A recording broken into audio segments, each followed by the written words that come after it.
Hey, it's Chris. So, top 3 games coming to crowdfunding this week. I'll be frank with you, it's really easy because there are 3 big games coming to crowdfunding. The real question is, what is the funding going to look like for these? Where is the funding going to be for these? I could easily see all 3 of these games breaking $1 million. Easily. But if you told me only one of them was going to make $1 million, or if you told me a couple of them only broke, $100,000 or $200,000, wouldn't surprise me either, because these are going to be an interesting test of the market to see where people are really truly spending their money nowadays.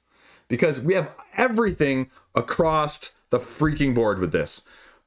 Thematically, as well as mechanistically. Intrigued? Let's do it! Thinking this one through? Where's your money going to be spent this week? Number 1, this is the highest potential. The highest potential I'll put out there. Is it going to be the highest funding? No freaking clue, because the other 2 also have a very, very strong following in different ways. Santorini with a new expansion. Santorini from Roxley. Again, thematically, you're going Greek gods. Mechanistically, you're going abstract, kind of, though it's losing that title, maybe. I don't know, because with this, they're also making a cooperative campaign. It's the Pantheon edition. I'll be completely transparent here. I don't like the retail version. I think the production was crappy on the retail version. The tile that holds everything, the base of things, it's lopsided. It's poor production. I hate it.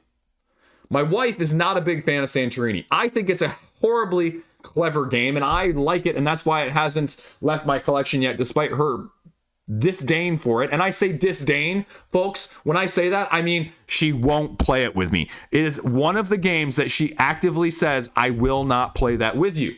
If you're not familiar with Santorini, though, you have a ground level, and then you've got a couple different building levels, and you have to get to the top of the building level. And you can cap it off to prevent people from doing that. And then they've thematically incorporated it, because this is actually a re-theme of a very old abstract game where it was just wooden cubes, essentially, with Greek gods. And each of the Greek gods also has the ability for an asymmetric power. How the freaking fork, do you make that into a cooperative game? I have no idea. And that's why I'm interested. That's also why I'm putting it out there, as all of a sudden I'm not fighting against my wife. I'm playing with the game alongside of my wife. Phrasing. Thank you, Archer. Thought about that one there for a second. And so could it change the appeal? A new expansion, a new premium edition. That's the only problem I have with it as a whole, right? Like, I own the base game plus Golden Fleece. Do I really forking want to buy a new edition of a game I already own? The concept of that, as someone who is frugal, read cheap, really frustrates me. Have I ruled it out, though? No, I haven't, because if they can do an actual good job at production, like Roxley does, looking at you, deluxe level Radlands right here, right? Brass Birmingham, all of their others, Dice Throne, whatever it may be, right? Like, that's not an issue. So, the jury's out. The jury's hung. It's gonna be a hit. Highest potential, because the first one, woo! I think it's interesting that Roxley's going back to it, though. If you had asked me which other property is Roxley going to go back to next, this would not have been my pick as well. So all of these, by the way, are launching on the 11th, all 3 of them. The next one up, again, different crowd, different, very strong following, IV Games. I'm going to have my video out, go live on Tuesday. Fractured Sky, sitting right here next to me, and here it is. So it's there.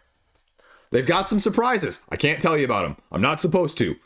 My review is going to have components that are different than the final components. They've already told us that what's in here is not going to be representative of that. But usually, IV Games is very representative of that. But, I mean, they made it very clear that, hey, there were some production issues on the prototypes. Hey, happens. It's cool. Doesn't change the gameplay. And that's the important thing, right? Like, it just doesn't change the actual mechanisms that are there. This is a combination of sort of hidden bidding and ethnos, if you will. You're moving your little ships around to different areas. You only have so much resource and money to spend to put them out each time. You only have so much bidding amount that you can put out. You can't put out more than a sum total of 10 between your 3 big ships in like 8 areas. So you're picking and choosing, but certain of those areas are going to have special stars that fall on them, and those are the victory points. You may know where a couple of them are, depending on how advanced or late in the game it is, but there are going to be hidden ones that are coming out as well, and you are going to be trying to bid, manage your resources to buy hints, or just guess at which ones are going to have them. Because, like I mentioned, it's a little bit of ethnos too, in the sense that everybody can go to every place. There is no limit of how many ships can be in one area. And so the more people you're playing with, the more ships on the board, the more you're going to have to be even more certain, did I say more enough, about where you're going to spend those 10 points, because you're going to have ships that are ranging from 0 to 10. You don't have to put a bid down on all 3 of your ships. You can put maybe 9, 1, 0. Yeah, I think that makes more sense. But that's going to be what you're doing. And so how you selectively choose that, it's going to be an ethnos-like area control-esque, because there's going to be a few select spots between all of these areas that are, interconnected, where you can place additional markers that either give you a bonus in terms of your bid amount, your army amount, or generate extra resources based on the resources in those areas, because all of these different areas are also going to give you a different combination of the 3 resources. Play a certain number of rounds, most stars at the end wins. Ivy Games is premium production, baby. They're like Chip Theory. Has a cult following, puts out a very, very solid product. You can make the argument it's not for you. You can make the argument that the price point is higher, but everything is absolutely, utterly top-notch, and that's what they've already talked to us about as well. And so I expect nothing less. Again, like I said, they've clarified some of the things that are in here that I'll talk about in the video, or at least I'll show you. But if you're interested in this one, again, this one, I have no idea. Because of their following, because of this, I could see it anywhere in the 6 or 7 digits. So, and there's going to be some secrets and surprises as well during the campaign, they said. I only know like 1 or 2 of them, so don't bother trying to get information out of me. I'm not good at that sort of thing anyway. The last one up is going to be, again, it's a departure for the company a little bit, but it's a departure compared to the previous 2, right? Thorgal, the mythologically miniature-driven game from Portal. And I say that because Portal doesn't, delve into the miniature side of things. I mean, they did it with Robinson Crusoe, which still isn't delivered. But how is that going to change things? It's scenario-driven. Now, it's a cooperative storybook adventure game with scenarios, 1 to 4 players. Now, I didn't mention with Fractured Sky, though, that I anticipate that the player count is really needs to be 3 to 5. Doesn't really work as well with 2. There is a 2 Automa, but let's be frank. Most bidding games, you're going to go 3 or 4 at least. Comparatively, what the is Santorini going to do, right? That's a 2-player game. Is it still going to be 2 players? Is the cooperative going to change that? Anyway, back to Thorgal, though. Book of maps, scenarios played on different maps, fulfilling different goals and promises, hidden opportunities, and characters that are going to have an RPG feel as you upgrade them through a heavier narrative component. They talk about, in the description, a unique action selection mechanism.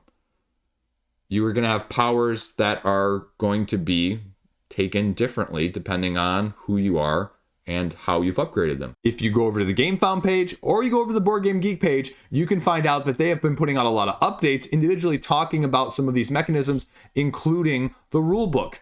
And they give a rulebook already at this point in the 14th update, so you can get a look-see at it already. If you want to see how these actions and mechanisms are different, go over there. I'll throw the link down below in the description of the video if you want. I haven't looked through it yet, so this is going to be an interesting test. How different is it than, say, something like a Kingdoms Forlorn? I mean, narrative-wise. How different is it than something like Cthulhu Death May Die, scenario-wise? Is it taking book-wise like Jaws of the Lion? You're seeing a little bit of these elements being dragged in and being molded together. How do you feel about that? It sounds great on paper. What is it actually going to look like? We have about 9,000 people following on GameFound at the time of me filming this. And that's why, especially since it's miniature based, the price is going to be higher than the other two. I hope. If the other two are higher than this one, my wallet's going to be in trouble. But I would anticipate that being the case. I would anticipate having some add-ons or extras here. And so the overall price is going to be definitely higher without any question if you're an all-in person.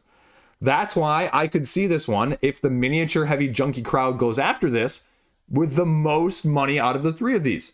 At the same time, I have no idea, because I could see a few of these that have gone in the past. Green Hell, for example, the IP-based video game one that launched on Kickstarter a year and a half ago, kind of fell flat, even though it was a very similar conceptualization in a way. So, I mean, I think it looks and sounds interesting. But the real question is, and again, as someone who has not dove into all 14 of the updates of the designer diaries or the rulebook yet, what makes it stand apart from other games that are sharing elements of it, from an RPG, from a miniature, from a narrative, scenario-driven game? And that's going to be the standout thing. The nice thing is, if you go over to the page itself, I mean, it gives you a little bit of a rundown of all of the tokens and the characters and the miniatures and all of that fun stuff. But where I'm going with this is you get down to the actual, like, okay, these are the campaign updates. These are breaking down the skill systems, the rolling, the action row that you're going to be going through and utilizing, how the characters are developing, as well as the rulebook. So, I mean, they give you information. They don't make you search for it. So I like that. And there's more information on this page already than most of the other GameFound ones that I've covered this point year to date.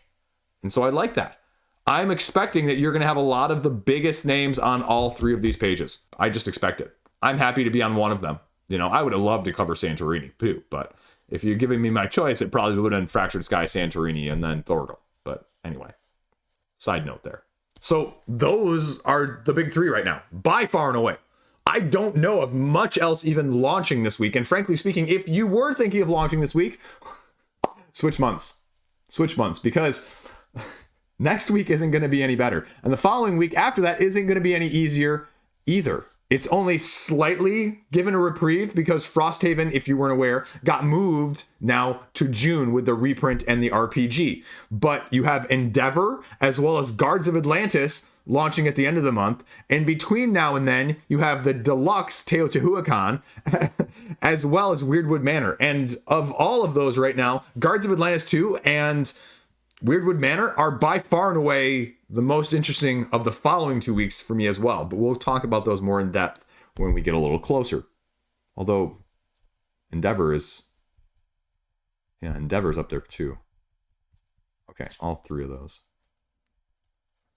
Okay, but that's it. That's all I got going on. That's what you need to know right now. Those are the big ones launching, and that's kind of where my head is at going into this coming week. So I'm always interested, though, because just like every week, if you missed yesterday's video, there's always one or two sleeper hits that don't get announced, that don't get any hype, that pop up on my radar and just are kind of cool to look at and talk about. And, you know, again, tell them Liege sent you in the first place. So, yeah, I mean, that was Nova Roma yesterday. If you missed that one, like, I don't understand that. Like, same thing with Resurgence. And I commented this on the video yesterday, like, absolutely no information of when it was going to launch. I don't care. Like, if you don't need a huge budget for marketing, I don't care about that standpoint. You can market on very, very little.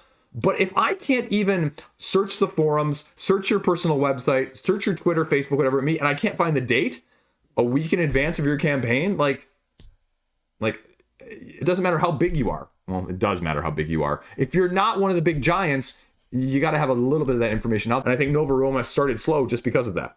Just like Resurgence. Will it fund? Absolutely. Does it look like a solid game? Yeah.